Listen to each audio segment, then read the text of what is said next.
La priorización juega un papel crucial. Todos y todas tendrán acceso a la vacuna.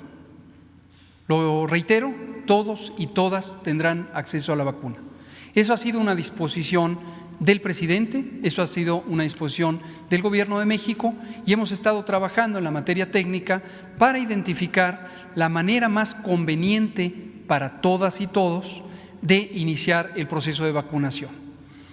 Esto es importante destacarlo porque evidentemente todo el mundo puede apreciar que las vacunas no llegan en un solo golpe y aunque llegaran todas al mismo tiempo, no se pueden poner exactamente al mismo tiempo a todas las personas.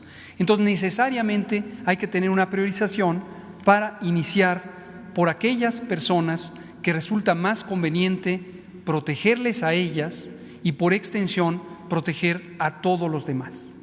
¿Quiénes son estos? Los trabajadores de la salud que están en el frente de respuesta a la pandemia de COVID-19.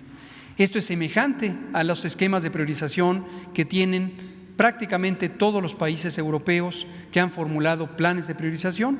Es semejante a la priorización que existe en Estados Unidos, que existe en Canadá y también a las recomendaciones internacionales que he mencionado al inicio del Grupo Asesor Estratégico de Inmunizaciones de la Organización Mundial de la Salud y también la reflexión que hace el Grupo Técnico Asesor de la Organización Panamericana de la Salud. La lógica es relativamente clara y simple de entender por todas y todos.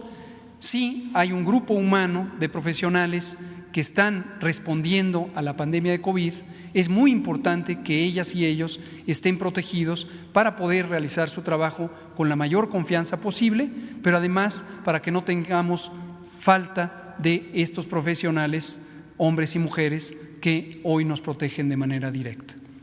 De inicio son el personal clínico, el personal que está directamente atendiendo pacientes y posteriormente por extensión el conjunto de los profesionales de la salud. Enseguida tenemos una priorización que depende del riesgo. El riesgo es la probabilidad de tener la enfermedad grave y también la probabilidad desafortunada de tener una complicación grave o incluso un desenlace fatal. Este riesgo está determinado por múltiples razones. Hay algunas razones biológicas, como la edad, como la presencia de enfermedades crónicas, diabetes, hipertensión, obesidad, tabaquismo, inmunodeficiencias y varias otras que hemos estado comentando desde el inicio de la pandemia, cuando esto pudo ser apreciado en México y en el mundo a partir de la vigilancia epidemiológica y la investigación. Y también hay condiciones sociales, y las condiciones sociales también son importantes, porque no todo el mundo tiene el mismo riesgo de infectarse, el mismo riesgo de enfermar, pero tampoco el mismo riesgo de complicarse y la misma capacidad de resolver su problema de salud cuando tiene diferencias sociales importantes. Pero reitero, para que no haya confusión alguna, la disposición es que todos y todas tendrán acceso a la vacuna. La priorización que se ve en la pantalla es la priorización más evidente y clara y directa, que es la que corresponde a la edad, y se ha determinado que se separará a las personas por decenios de edad: 80 y más, 70 a 79, 60 a 69, etcétera, etcétera, y llegamos al punto de población de menor de 40 años. Y aquí quiero especificar la importancia de cómo los ensayos clínicos de la fase 3 van dando conocimiento, van dando luz sobre la utilidad de la vacuna y su seguridad, pero también establecen las condiciones de uso.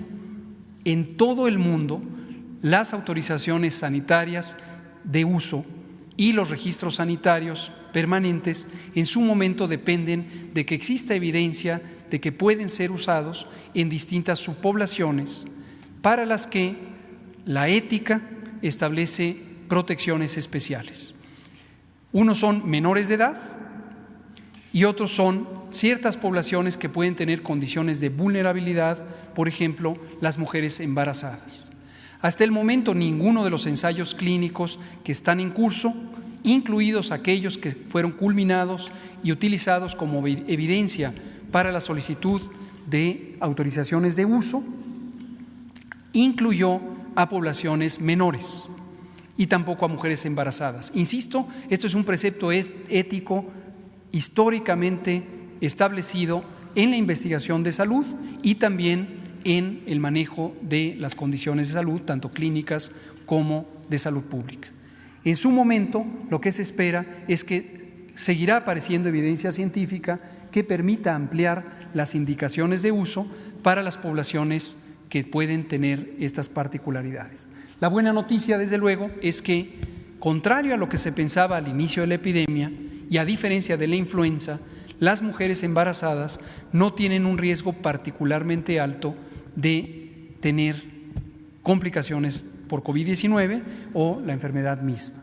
No tienen, a diferencia de lo que se pensaba al inicio de la epidemia y de lo que sí ocurre con la influenza. Y sabemos también que claramente a partir de los 40 años de edad, en México y en el mundo, hay una curva de ascenso en el riesgo de tener la forma grave de COVID-19. Y esto establece también el esquema de priorización. La siguiente. Se contempla alcanzar cobertura, la meta de cobertura al final de 2021, es decir, todo 2021 estaremos trabajando conforme vayan apareciendo las distintas vacunas. Ya se ha destacado, existen 12 en el proceso de investigación clínica. En el momento México tiene contratos o convenios firmados con 3, pero aparecerán otras. Y conforme aparezcan otras, aparecerán oportunidades para diversificar el tipo de vacuna, pero también para ampliar la capacidad de adquisición de vacuna por parte de México, por parte del mundo. Se ha firmado, por cierto, ya también el doctor Alcocer acaba de firmar un convenio hasta el momento no vinculante para tener un acceso a las vacunas de la empresa farmacéutica Janssen, del grupo Johnson & Johnson, que realiza ya investigación fase 3 en México y a partir de la semana previa inició su ensayo clínico en 6 unidades en distintos puntos del país, y esto nos pone como uno de los 9 países que están participando en el ensayo clínico de Janssen y nos da un acceso potencial preferente respecto a países que no participan en el ensayo clínico. También esto fue una materia de oportunidad y entonces seguiremos ampliando la opción de tener otras vacunas. Como se ve en el diagrama, tenemos varias etapas claramente identificadas. La primera, a la que me referiré enseguida con cierto detalle, es la etapa 1, desde diciembre de 2020 y hasta febrero de 2021, y posteriormente las etapas 2, 3, 4 y 5, en donde se irán ubicando los grupos de priorización y se irá administrando la vacuna. La siguiente. La etapa 1, que es la que hoy queremos comentar de manera específica, porque es el arranque. Aquí va a arrancar la vacunación. Se contempla que a lo largo de los próximos muy pocos días, concretamente el 10 de diciembre, en 2 días, la Agencia de Fármacos y Alimentos de Estados Unidos, FDA, conocida por sus siglas en inglés, que es la Agencia de Regulación Sanitaria, tendrá una audiencia pública de su grupo asesor de vacunación, será pública la reflexión y procederá a anunciar su disposición respecto a la solicitud de autorización de uso en emergencia de la vacuna de Pfizer. 24 horas después, esto mismo ocurrirá con la Agencia de Protección contra Riesgos Sanitarios de México, la COFEPRIS, que también tiene como buena agencia de protección un grupo que se llama el Comité de Moléculas Nuevas, conformado por especialistas de varias disciplinas y de alta competencia, que también entrará en el proceso de reflexión. Revisaremos el expediente de FDA. Hemos mantenido a lo largo de varias semanas un seguimiento estrecho de lo que está haciendo FDA y existen convenios de colaboración, y con base en esto tendremos nuestro proceso expedito de reflexión para la autorización sanitaria. Esto es importantísimo y lo destaco. Cada país depende de su agencia de regulación sanitaria y cada país es soberano, pero existen referentes internacionales reconocidos por la Organización Mundial de la Salud de las llamadas agencias sanitarias de alto desempeño. Indudablemente hay dos que destacan en el mundo y son la FDA de Estados Unidos y la Agencia Europea de Medicamentos, y sus dictámenes no son obligatorios de adopción en el resto de los países del mundo, pero sí son referentes técnicos muy importantes que nos permiten tener un procesamiento más expedito de las reflexiones en nuestra Agencia de Protección contra Riesgos Sanitarios, COFEPRIS, la Comisión Federal. Y una vez que se obtenga eso, tendremos ya identificado claramente el momento de llegada de las vacunas. Si todo marcha como se ha planteado y como lo hemos venido platicando con Pfizer, tanto en el ámbito de lo regulatorio como en el ámbito operativo del Programa Nacional de Vacunación, tendremos las vacunas en los últimos días de la tercera semana de diciembre, y en cuanto llegue empezará a utilizarse.